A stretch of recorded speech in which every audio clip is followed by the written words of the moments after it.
It is 3 in the morning and your eyes are open, your heart is pounding, your chest is tight, something feels deeply, urgently wrong. But you look around the room and there is nothing there. No intruder, no fire, no reason for any of it. The real reason is much stranger than a restless mind. Your body is not broken, your body is doing exactly what it was built to do. It is running a program older than language, older than farming, older than the human face itself, and right now in the dark that program has decided you are in danger. You are not, but it does not know that. To understand why, you have to stop thinking of anxiety as your enemy. You were taught that anxiety is a flaw, a glitch, a sign that something has gone wrong inside you and needs to be fixed. You feel it climb your chest before a meeting, before a message, before sleep, and every single time you think the same thing. Why am I like this? But what if anxiety is not the malfunction? What if anxiety is the feature? Go back, far back, long before mortgages and inboxes and the soft hum of a refrigerator at night. Picture one of your ancestors standing at the edge of a clearing, the grass moving in a way that might be the wind and might be something with teeth. There are two kinds of people in that moment. One feels a jolt of fear and freezes, heart hammering, ready to run. The other feels calm, shrugs, and keeps walking. 9 times out of 10, nothing is in the grass and the calm one looks wise. But on the 10th time, there's something in the grass and the calm one does not come home. Now ask yourself a simple question. Which of those two people is your ancestor? It is the anxious one. It is always the anxious one. You are descended from 100,000 generations of the nervous, the watchful, the ones who flinched at shadows and lived to flinch again. The calm, the relaxed, the unbothered were quietly removed from the story. Your fear is not a defect you inherited by accident, it is the exact thing that kept your bloodline alive. This is where it gets stranger. In the early 20th century, a Harvard physiologist named Walter Cannon gave this feeling a name that stuck. He called it fight or flight. He watched the body flood with energy in the face of threat, the heart speeding, the breath quickening, the blood rushing to the muscles, and he realized something simple and profound. Your body was not panicking at random, it was preparing.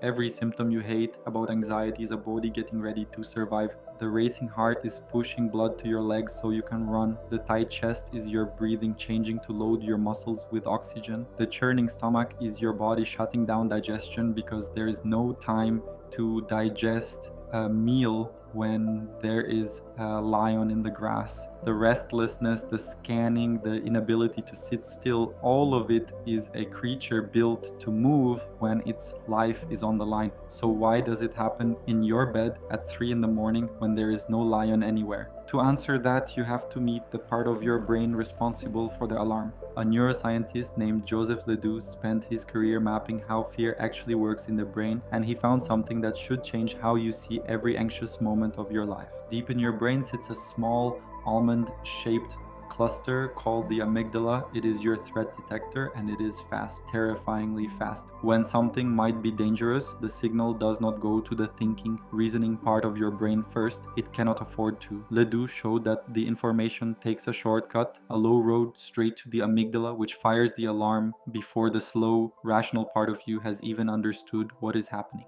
That is why you jump back from a garden hose before you realize it is not a snake. Your fear is faster than your thought on purpose. Because in the world your brain was built for, the cost of being slow was death, and the cost of being wrong was almost nothing. Jump at a hose 1,000 times and you lose a few seconds and a little dignity. Fail to jump at one real snake and there is no 1,001st time.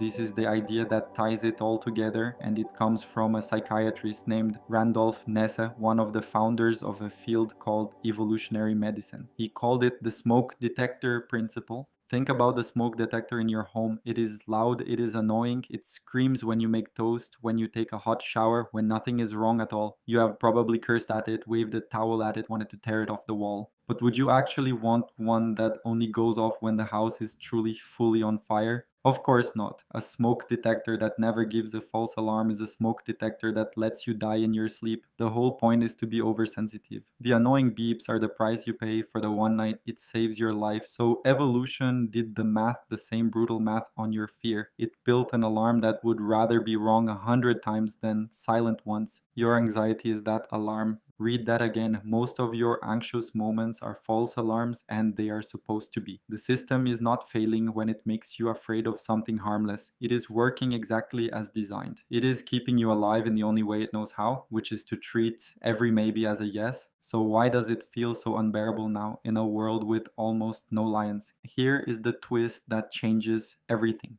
Your alarm has not changed, your world has. A researcher named Robert Sapolsky spent decades studying stress, and he framed the problem in a way that is hard to forget. He pointed at the zebra. When a lion chases a zebra across the savannah, the zebra's body floods with the exact same stress response as yours.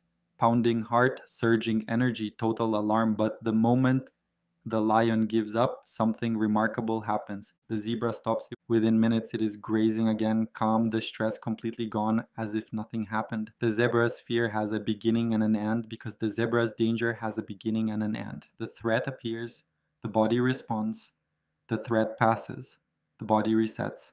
Now look at your life. Your threads do not appear and disappear. They linger. An unread email sits in your inbox for hours. A difficult conversation waits 3 days away. A bill, a deadline, a comment someone made, a future that has not happened yet. All of it lives inside your head where your amygdala can find it at any hour. You are a zebra being chased by a lion that never leaves, a lion made of thoughts. That is the real source of your suffering. Not that your alarm is too loud, but that you built a world it was never designed for. Your body still prepares to run from a threat, but you cannot run from an inbox. You cannot fight a deadline.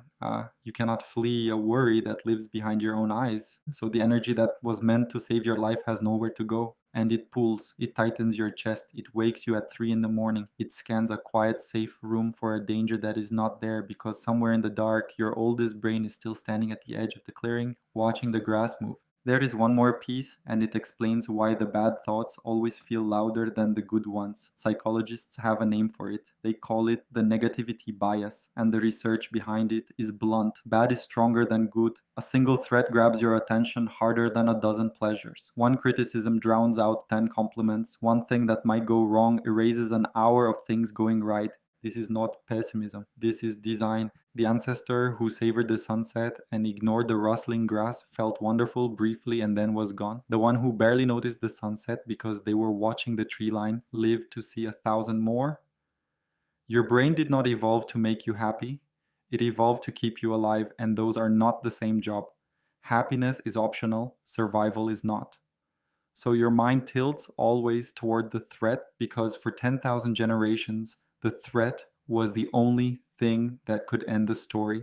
You are not negative, you are still scanning the tree line. Now think about what this means for you. It means the thing you have spent your life trying to silence was never your weakness. It was your inheritance. Every anxious ancestor who flinched and survived handed you a gift wrapped in discomfort. The tight chest before you speak is the same machinery that let someone long ago sense the predator before it struck. The racing mind that will not rest is the same vigilance that kept a vulnerable, soft, slow animal alive in a world full of things that wanted to eat it. You are not broken. You are well guarded. That does not make the feeling pleasant. It does not mean you have to let the alarm run your life, but it changes what the alarm is. It is not an enemy attacking you from the inside. It is an ancient guardian that loves you a little too much.